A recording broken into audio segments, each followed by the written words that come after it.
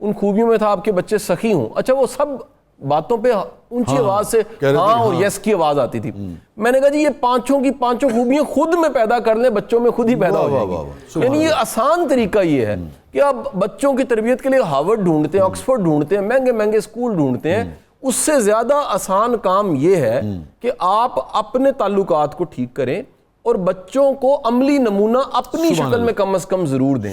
اس کے ساتھ شاہ صاحب میں یہ کہوں گا کہ سمجھدار والدین کے لیے لازم ہے سکی کھلا دیں لیکن اپنے تعلقات ٹھیک رکھیں. واہ واہ واہ. کیونکہ ہوتا یہ ہے کہ ماں باپ کے تعلقات سے مراد ہاں یہی میں پوچھتا ہوں, میاں بیوی کے تعلقات. سر ہوتا یہ آج یعنی یہ ریشو نکالی گئی ہے, پیرنٹنگ کی کتابوں میں لکھا ہے کہ 600 میں سے ایک بچے کا چانس ہے مینٹلی ریٹارڈ ہونے کا پیدائشی. اچھا یعنی 600 میں سے ایک ایسا بچہ ہو سکتا ہے جو ذہنی طور پہ اتنا مضبوط نہ ہو.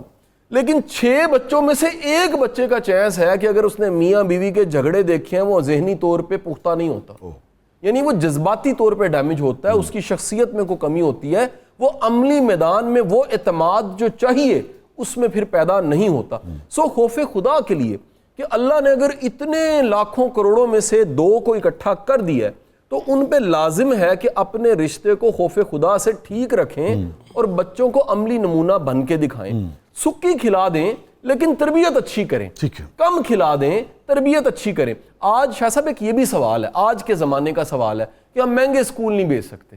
بڑی دنیا یہ سوال کرتی ہے. میں کہتا ہوں مہنگے اسکول کا تعلق نہیں ہے, آپ کی ویلیوز ایتھکس نہ چاہتے بچوں میں چلی جاتی ہیں. ٹھیک ہے, یعنی اس میں زور نہیں لگانا پڑتا. بچوں نے اس کا تو مہنگے اسکول سے کوئی تعلق نہیں, اس کا کوئی تعلق ہی کوئی نہیں ہے. آپ بچوں کو جو کچھ دکھا رہے ہیں, جو ورت رہے ہیں, جو کر کے دکھا رہے ہیں, جو رشتے نبھا رہے ہیں, چپ کر کے وہ چیزیں بچوں اور اگلی نسلوں میں چلی جائیں گی. ٹھیک ہے. اچھا اب یہ بتائیے کہ یہ تو بات ہوگی عملی طور پہ, اس کے علاوہ علم کے حوالے سے کیا کچھ پڑھنا چاہیے, کس قسم کی چیزیں جو ہیں وہ زیر مطالعہ ہونے چاہیے کہ آدمی اگر بعد میں بھی سوچے کہ یار میں ڈاکٹر تو بن گیا ہوں لیکن مجھے اپنی شخصیت میں کچھ کمی نظر آتی ہے, اور وہ علم جس علم کی غالباً بات ہوتی ہے جو علم نافع ہے وہ اس طریقے سے میرے پاس نہیں ہے, تو آدمی کو ذاتی طور پہ کیا کر سکتا ہے؟ شاہ صاحب پچھلے کئی سالوں سے 3 دہائیاں تو میں گواہ ہوں کم از کم, اس معاشرے میں خلاصہ زیادہ بکے, نوٹس زیادہ بکے. اپنے زندگی میں کبھی خلاصہ نہیں. میں مطلب بڑے دکھ کے ساتھ یہ باتیں کہہ رہا ہوں. فوٹو کاپی کی دکانوں سے فوٹو کاپی کیے نوٹس زیادہ بکے, درسی ٹیسٹ پیپر زیادہ بکے ہیں. نصاب کی کتاب اور غیر نصابی کتابیں اتنی نہیں بکی. ہم جن قوموں کی مثالیں دیتی ہیں بڑی ترقی کر گئے, ذرا ان کے عادات اطوار دیکھیے. آپ کو فارغ بندہ ہاتھ میں کتاب لیے ملتا ہے. آپ کا ہمسایہ ملک جس کو دشمن ملک بھی کہتے ہیں, آپ خود شاہ صاحب ادیب ہیں, شاعر ہیں, آپ جانتے ہیں وہاں پر ایک کتاب 50,000 کا ایڈیشن چھپتا ہے. اخبارات ہمارا جو لوکل زبانوں کے اخبارات ہیں وہ لاکھوں کی تعداد میں. ہمارا یہاں پر دیکھیں لکھنے والا کتاب کے ایڈیشن پھپھی مامے چاچوں میں بانٹتا رہتا ہے اور اس کی کتاب نہیں بکتی. تو یہ ایک بڑا المیہ ہے. میرا خیال ہے کہ ایک لسٹ اگر میں جلدی سے بیان کروں تو 5 طرح کی کتابیں جو ہیں وہ ضرور ضرور بچوں کو اور گھروں میں موجود بھی ہونی چاہیے. سر ایک تاریخ ہے, تاریخ بہت بڑا سبق ہوتا ہے اور تاریخ پڑھنے والا بڑا کچھ تاریخ سے سیکھ لیتا ہے. دوسری چیز آٹو بایوگرافیز ہیں. آٹو بایوگرافیز میں اچھا دیکھیں قرآن حدیث سب سے مقدم ہے, میں ایسا قطعی مطلب میرا نہیں ہے, وہ تو ہے ہی ہے, اس کے بعد کی بات ہو رہی ہے. تاریخ کے بعد آٹو بایوگرافیز ہیں سر, پھر اس کے بعد نفسیات کی کتابیں ہیں, پھر منطق کی کتابیں ہیں, پھر سب سے بڑھ کے آج ایک ماڈرن علم ہے سیلف ہیلپ کی شکل میں. آپ اپنی گرومنگ کے لیے بے شمار چیزیں پڑھ سکتے ہیں. اسٹیفن کوئے وغیرہ یہ ماڈرن کتابیں, ان سے یہ ہم انکار نہیں کر گرومنگ کے لیے اپنے اس آپ یہ دیکھیے کہ اپنے شعبے میں جدید علوم کو ضرور پڑھنا چاہیے. اگر وکیل ہے تو جو اس نے ڈگری کے لیے پڑھا ہے لیکن ماڈرن دنیا میں جو ریسرچ ہو رہی ہے اسے ضرور پڑھنی چاہیے. ڈاکٹر ہے وہ اپنی MBBS کی ڈگری کے بعد بھی پڑھتا رہتا ہے تو قابل ڈاکٹر رہتا ہے. اگر پڑھنا چھوڑ دیتا ہے تو پھر اس کے پاس کوئی خاص علم نہیں ہوتا. سو میرا ماننا یہ ہے کہ اپنے زمانے کے علوم کو بھی سیکھنا چاہیے, یہ بڑا ضروری ہے. ٹھیک ہے. اور اس میں جو سیکھیں تو صرف ڈیل کارنیگی, کیا نام تھا ان کا سر, دیکھیں وہ نہ پڑھیں, صرف پیسے کے لیے نہ پڑھیں نا. میں کہتا ہوں سر دیکھیں, یا پیسے کے لیے پڑھیں. سر دیکھیں آپ کا علم اگر آپ کو مخلوق کے قریب کرتا ہے خدمت کی شکل میں تو ضرور پڑھیں. لیکن اگر آپ کو ممبر سے ملی علم اور تعلیم بھی تفریق سکھاتا ہے, فتوے لگانا, نفرتیں کرنا سکھاتا, نہ سیکھیں. آپ نے کتنی ویڈیوز کی ہیں کہ بہت پیسہ آ جائے گا فلانا چیز پڑھو؟ ایک بھی نہیں. اچھا وہ ڈیل کارنیگی ایک زمانے میں بہت بکتا تھا لیکن اس سے حاصل اصول کچھ بھی نہیں ہوتا تھا. اچھا حضرت اب ہم بات کریں گے تھوڑی سی نہج البلاغہ پر, خطبات پر, اور اس سے کیوں پڑھنی چاہیے, اور کیا کچھ اس سے حاصل ہو سکتا ہے؟ کیسے شخصیت سازی ہو سکتی ہے اور اصل علم کیا ہے؟ نہج البلاغہ کتاب مولا علی کرم اللہ تعالی وجہہ الکریم کے شہادت کے تقریباً 400 سال بعد لکھی گئی، اور لکھنے والے نے اپنی دانشت اور اپنی تحقیق کے مطابق مولا علی کے اقوال، آپ کے خطبات اور خطوط کو جمع کیا ہے۔ اس بات میں کوئی شک نہیں ہے کہ مولا علی نے بہت سارے علوم کی بنیاد رکھی، جن میں سے یہ جو عربی گرامر اور لغت کا علم ہے، جس بنیاد پر ہم، کیونکہ صرف ام العلوم والنحو ابوہا، یہ تمام علوم کو سمجھنے کی بنیادیں ہیں، اس کی بنیاد مولا علی نے رکھ کر پوری امت پر احسان کیا، ورنہ آج ہمیں قرآن و سنت کی کوئی سمجھ نہیں آتی۔ تو مولا علی کا علمی فیضان ہے ہم سب پر۔ بے شک۔ مولا علی کے تقریباً 241 خطبات اور 79 آپ کے خطوط اس نہج البلاغہ کے اندر جمع کیے گئے ہیں، اور اس کے علاوہ 489 آپ کی مختلف چھوٹی بڑی سپیچز، آپ کے اقوال کو جمع کیا گیا۔ اگر ہم اس پر ایک طائرانہ نظر ڈالیں، سطحی نظر جسے کہتے ہیں، تو نہج البلاغہ فصاحت و بلاغت کا ایک خوبصورت شاہپارہ ہے۔ چھوٹے چھوٹے قول کے اندر دنیا جہان کے فوائد اور حکمتیں سمو دی گئی ہیں۔ ان اقوال کی جو جامعیت ہے، یہ اس بات کی طرف اشارہ کرتی ہے کہ یہ مولا علی کے ہی اقوال۔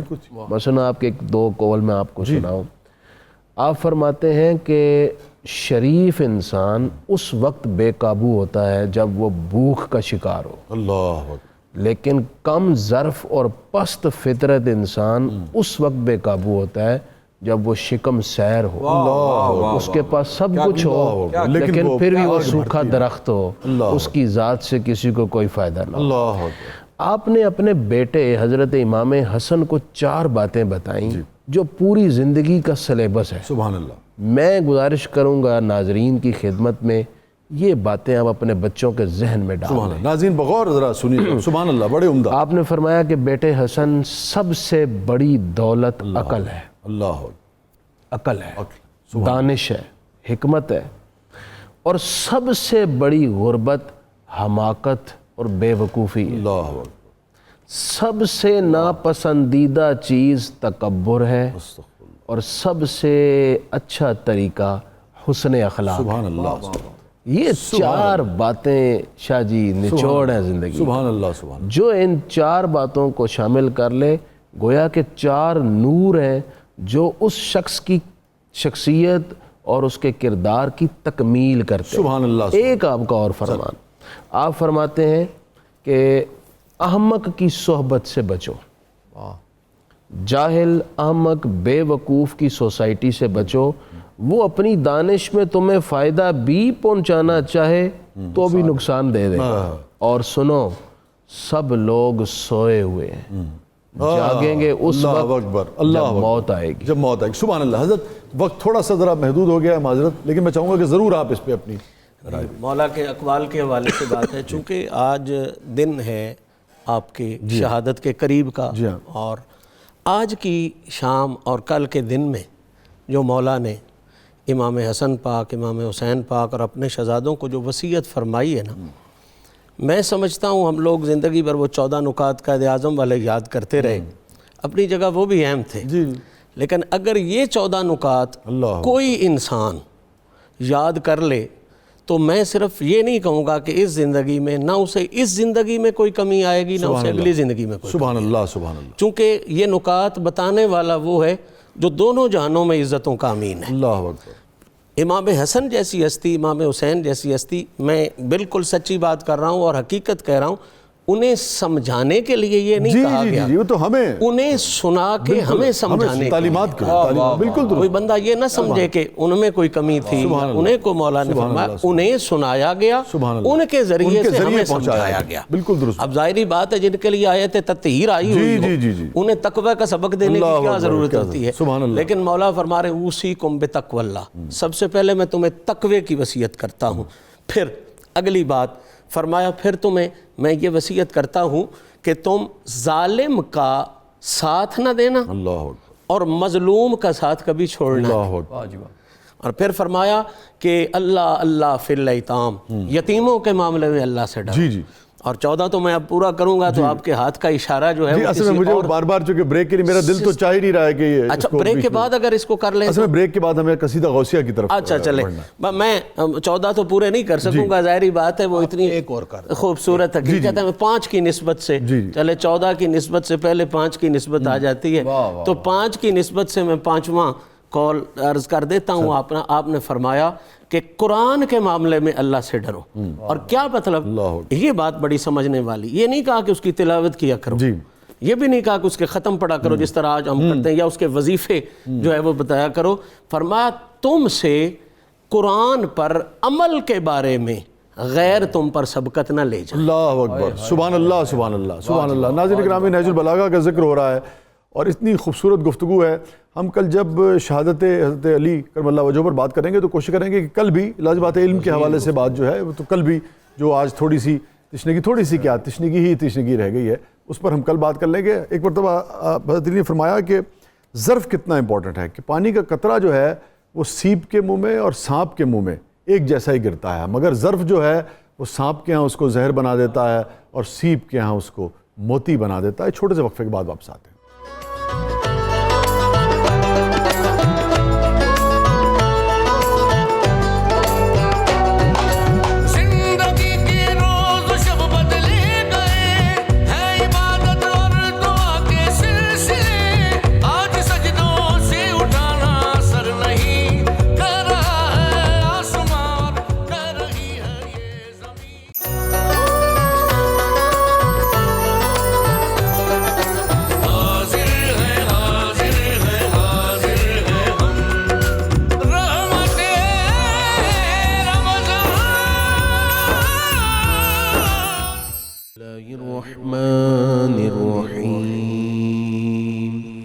اللهم صل على سيدنا ومولانا محمد معدن الجود والكرم وعليه وبارك وسلم.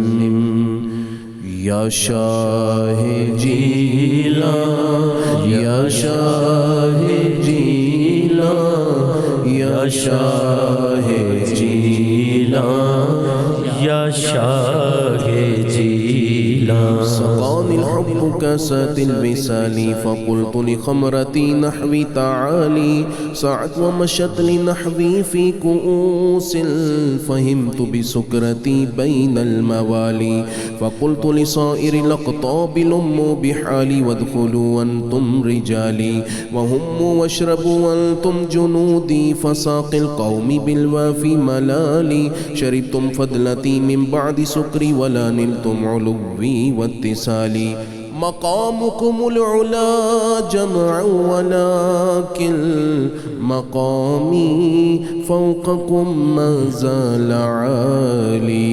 يا شاہ جیلان، يا شاہ جیلان، يا شاہ جیلان، يا شاہ جیلان. أنا في حضرة التقريب وحدي يصرفني وحسبي ذو الجلال. أنا البزي واشهب كل شيخ ومن ذا في الرجال يعطي مثالي. كساني خلعة بطراز عزم وتوجني بتيجان الكمال. واطلعني على سر القديم وقلدني وعطاني سؤالي. وولاني على الأقطاب جمعا فحكمي نافذ في كل حال. فلو ألقيت سري في بحار لسار الكل غورا في الزوال. ولو ألقيت سري في جبال لدكت واختفت بين الرمال. ولو ألقيت سري فوق نار لخبدت والتفت من سر حالي.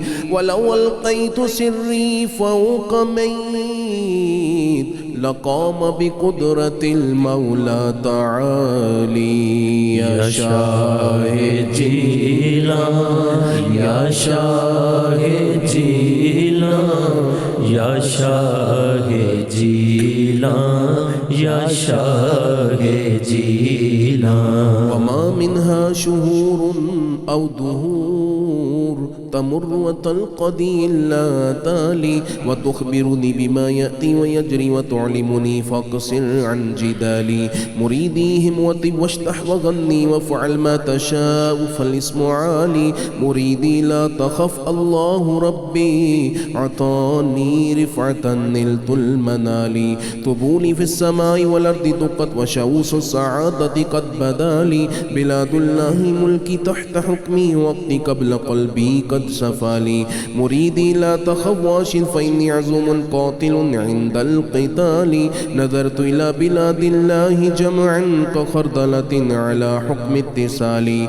درست العلم حتى صرت قطبا ونلت الصعد من مولى الموالي يا شاه جيلان يا شاه جيلان يا شاه جيلان يا شاه جيلان فمن في أولياء الله مثلي ومن في العلم والتصريف حالي رجالي في هواجرهم صيام وفي ظلم الليالي كاللآلي وكل ولي له قدم وإني على قدم النبي بدر الكمال نبي هاشمي مكي جازل وجدي به نلت الموالي أنا الجيني محي الدين اسمي وأعلامي على رأس الجبال أنا الحسني والمخضع مقامي وأقدامي على عنق الرجال وعبد القادر المشهور اسمي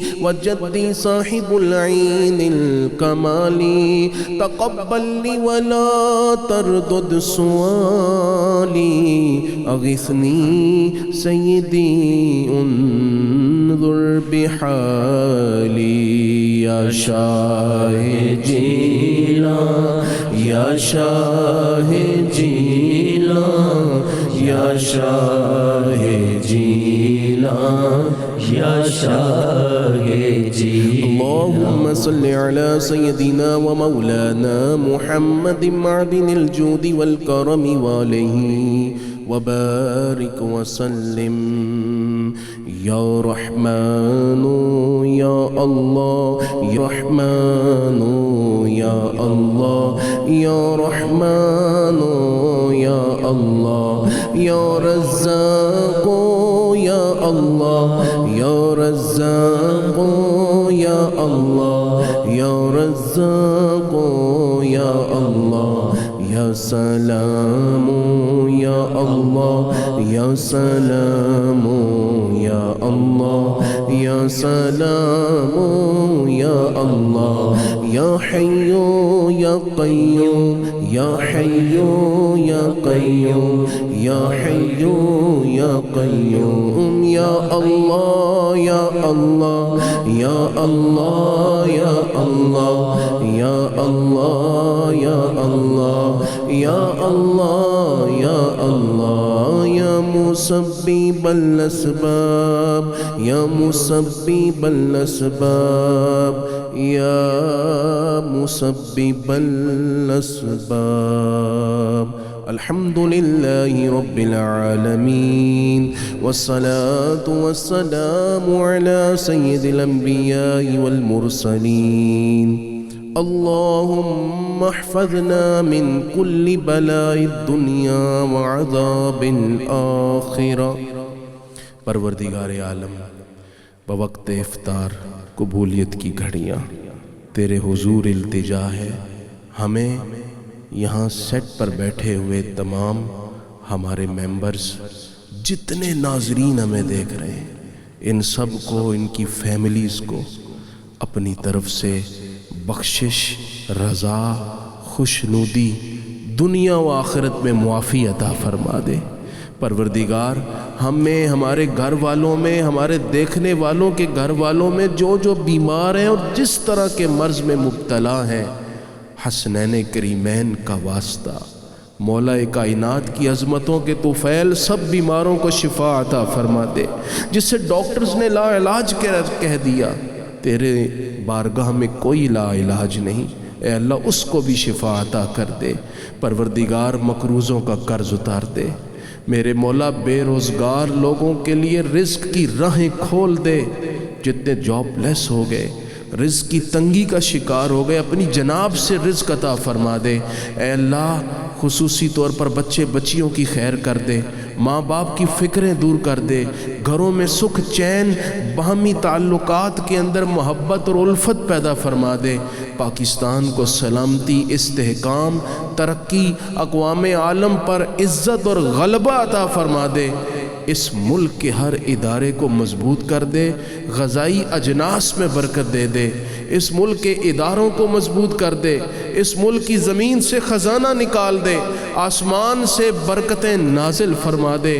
اے اللہ اس ملک میں جتنے لوگ کرائے کے گھروں میں رہتے ہیں انہیں اپنے گھر عطا کر دے، جو ماں باپ بچے بچیوں کے رشتوں کے لیے پریشان ہیں موزوں رشتے دے دے، جن کی شادیاں ہو گئیں انہیں سسرال میں عزت و وقار عطا کر دے، جو اولاد کے لیے پریشان ہیں انہیں اولاد دے دے۔ پروردگار تیرے حضور التجا ہے، ہر ایک کے حال پر اس کے حال کے مطابق رحمت کی نظر فرما دے۔ وصلی اللہ تعالی علی النبی الکریم وعلی آلہ وصحبہ اجمعین برحمتک یا ارحم الراحمین۔